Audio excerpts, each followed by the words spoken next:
into some shite.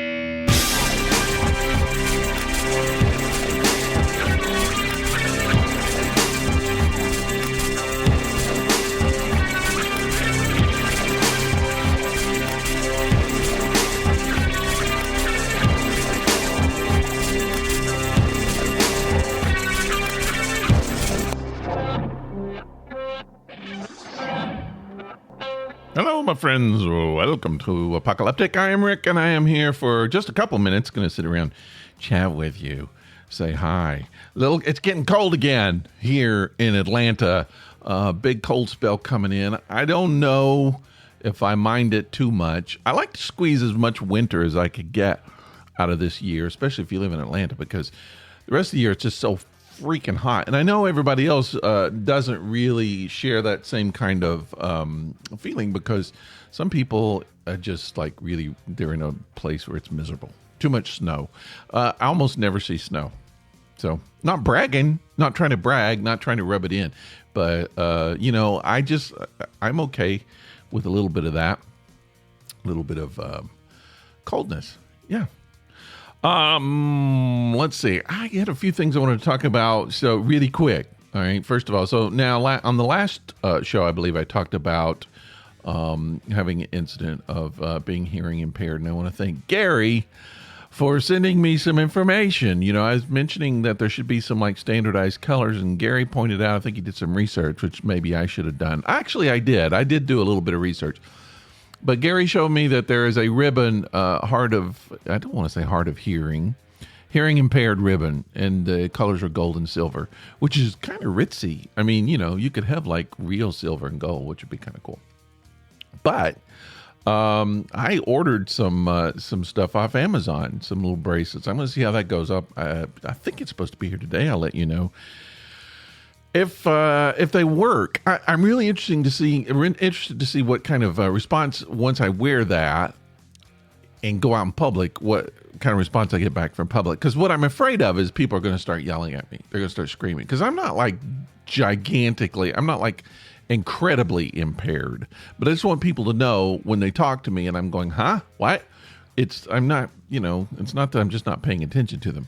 I do have a little bit of an issue. And now, well, let's just point that out. Gary, thanks for sending me that. It's nice to have listeners help out on the show, provide content, stuff that I don't have to do. And Gary's a long-term listener. Man, listen to this. Gary started off listening to Life to Kill podcast. Then he listened to This Epic Disaster. Now he's listening to this. I mean, where are you going to get fans like that? That's nice, and I appreciate it. I really do. So here's a new thing talking about hearing impaired. So, and I don't want this to I don't want this show to turn out to be like, oh, here's all my problems. Here's all my physical problems. I start sounding like an old guy complaining about stuff, and that's not what this is about. But I just want to point this out because yesterday I woke up and I noticed, and I don't know why, but I noticed these kind of little weird lights happening. And I didn't know what it was. I didn't really pay that much attention to it. Went to work, and we're getting ready to install and put in a new show at the gallery. So I had to hang that yesterday, and I started noticing while I'm hanging it, flashing lights, right? Flashing lights. So what it was, in my left eye, I noticed that there's what looks like a lightning bolt. Just every time I blink, lightning just keeps on happening. Well, that's not good. So, wow.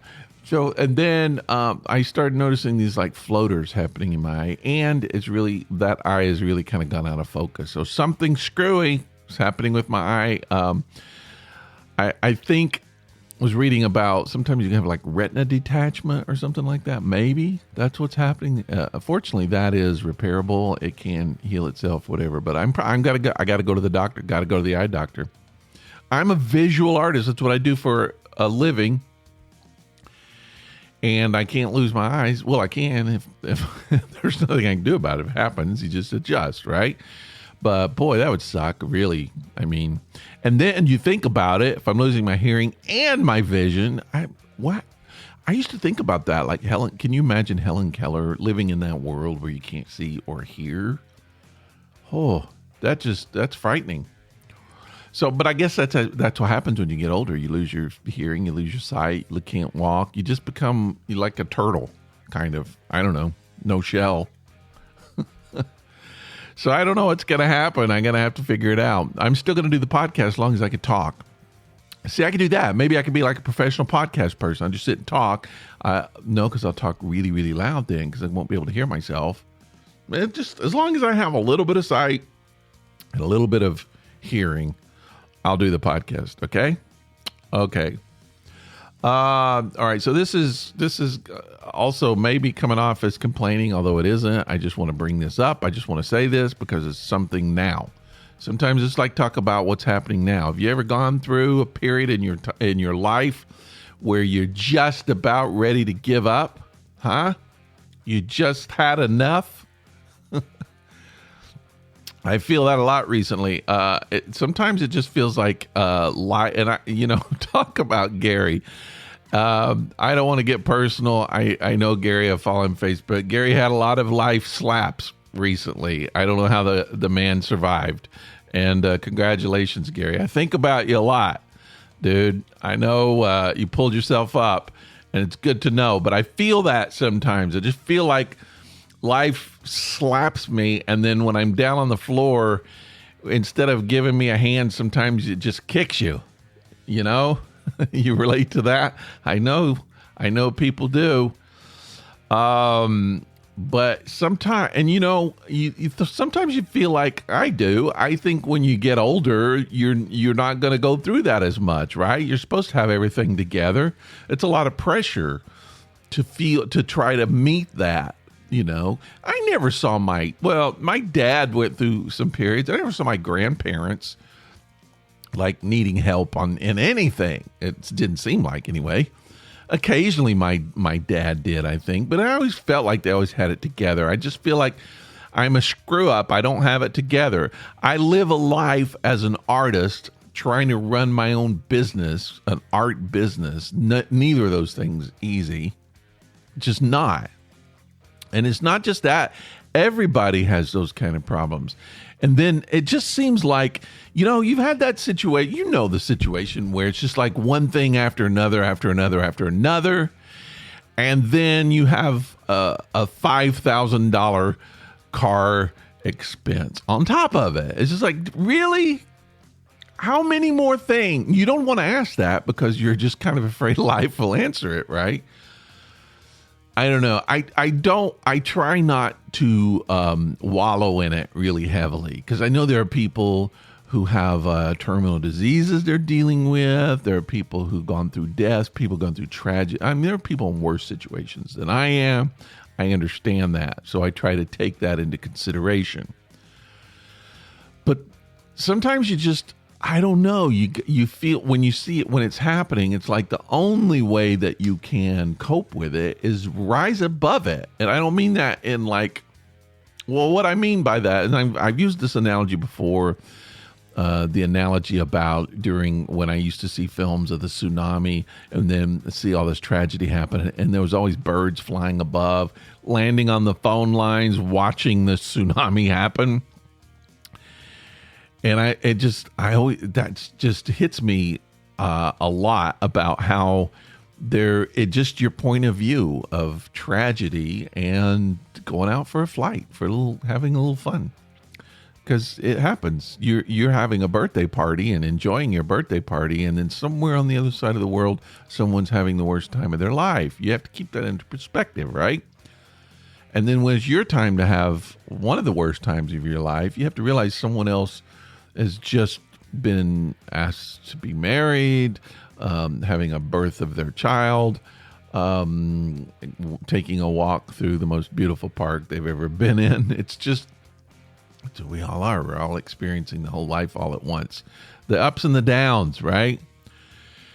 So I don't know. I think there used to be a time when I would go through crap that I would just really let it affect me. I would go through depression. I would just, I didn't want to get out of bed.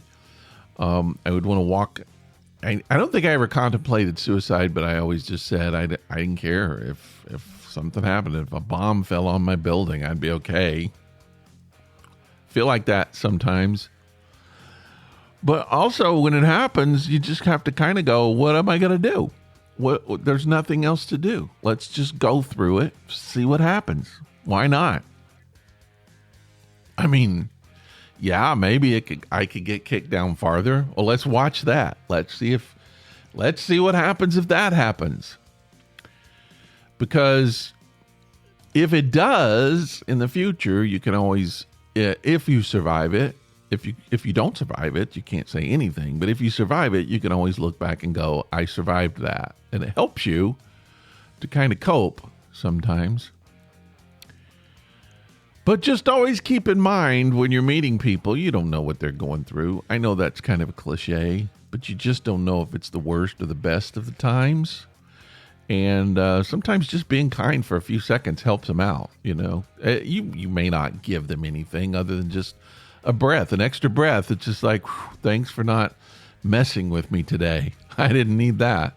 You know, driving to work, you get a ticket. It just, sometimes it piles up.